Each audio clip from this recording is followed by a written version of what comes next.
Hey stoners, this is the Red-Eyed Widow here with GentlemanStoners.com, bringing you an inside snapshot of the cannabis industry, which basically just means we're going to do some news. So Marijuana Business Daily is actually reporting that U.S. retail marijuana sales are on pace to rise 40% in 2020, near $37 billion by 2024. And why I wanted to start out with this is because the marijuana industry is pretty much just like exploding. And because some of the bullet points I'm going to mention a little later, I really do believe that marijuana is now a staple within the states that are legalized and also states where marijuana is medical as well. Also, I gave my first exclusive to the Mail Tribune within Medford. I'll leave a link, and it'll probably, a little snapshot will be up here.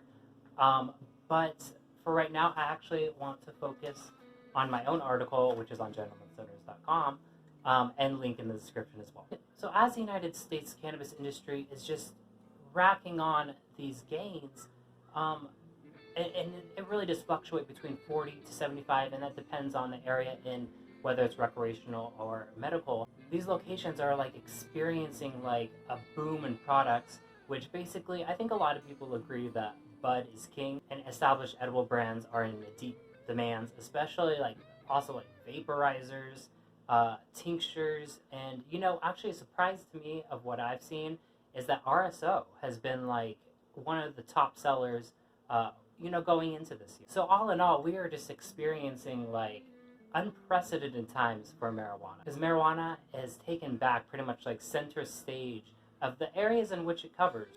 With the economic and countrywide shutdowns that have been going on since like the beginning of this year, it's actually like left some people with a host of mental as well as physical health conditions, and those are some of the things that I've been experiencing with some clientele. That because there's been some like dentist offices that have been closed, that they've actually been using RSO to either like put it on the tooth or ingest it so they can get the body like high to hopefully relieve their symptoms. But not only that, we have like some mental health issues that have been going on because people have been stuck inside their houses, and these sort of people are actually medicating, and if I may, feelings of loneliness, troubles at home, anxiety, loss of job, or economic prospects. But the rise in marijuana sales can be attributed to a host of things. In my previous video, I did say that sales were going to rise because cannabis was deemed essential, which what that did was let cannabis stay open during the $1,200 economic payments, so they were open for that. Also, they were open for the unemployment $600 extra check for people that were on unemployment. So cannabis has been able to ride this wave pretty well because their stores have remained open. And I would attribute like a lot of those factors into see why we've actually had such an increase in sales. But actually, if you would entertain me for a little bit, and if I may speculate for a little bit, since the economic shutdown, people have lost their jobs, obviously. And others have been on unemployment for the better of like 4 months so far. And I'm also assuming that largely gyms have either like closed, remained at capacity. And if I may, the Business Insider reports that 24-Hour Fitness files for bankruptcy and closes over 130 gym locations across the U.S. What that means is that there's going to be a percentage of people that use these gyms, and 24-Hour Fitness I don't think is alone. There's many other gyms, and those people who use them probably aren't going to have an outlet to go and exercise. So this is going to contribute to like another host of health and mental health effects to the community in which these gyms are closed. But I would say like that's only like a partial problem.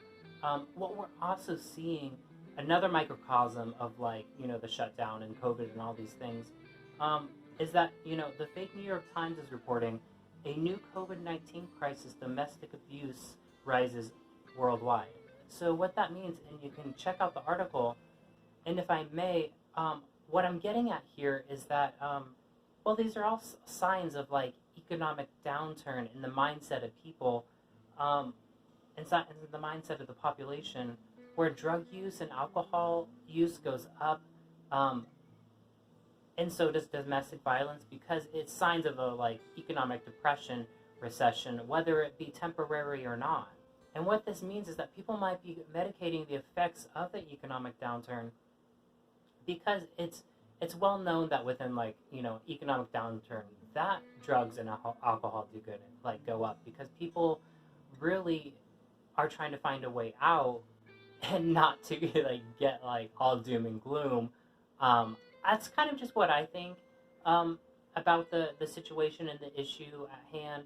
I mean, it's very exciting because that means that marijuana, because of all the gains, are inside the people that have used marijuana to medicate themselves during this crisis. What it means is that next time there's a crisis, marijuana will be in the minds of people, just like alcohol. So, whether it's good or not, I just think marijuana is here to stay. And of course, I'm always hoping for the best. So I am the Red-Eyed Widow with GentlemanStoners.com, giving you an inside snapshot of the marijuana industry. And I will see you next time.